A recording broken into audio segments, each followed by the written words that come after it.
కృష్ణాష్టమి సందర్భంగా మన 6వ వార్డులో ఇక్కడున్న యువకులు మహిళలు పెద్దలు అందరూ సహకారంతో ప్రతి సంవత్సరం కృష్ణాష్టమి వేడుకలు ఘనంగా జరపడం అన్నది ఆనవాయితీగా వస్తూ ఉంది.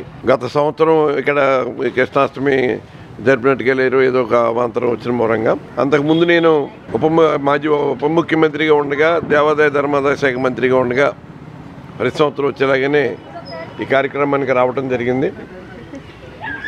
ఆ కృష్ణ పరమాత్ముడిని ధ్యానించుకోవడం, ఇక్కడ చేస్తున్న యువకులు చేస్తున్న కృషిని అభినందించడం, మరి ఈ కార్యక్రమంలో మరి పాలు పంచుకుని నిర్వహిస్తున్న నిర్వాహకులందరికీ నా హృదయపూర్వకమైన శ్రీ కృష్ణాష్టమి శుభాకాంక్షలు తెలియజేస్తున్నాం. అలాగే మన తాడేపల్లి నియోజకవర్గ ప్రజలకి, పట్టణ ప్రజలకి, ప్రతి ఒక్కరికి పేరు పేరున నా హృదయపూర్వకమైన కృష్ణాష్టమి శుభాకాంక్షలు. ఆయలు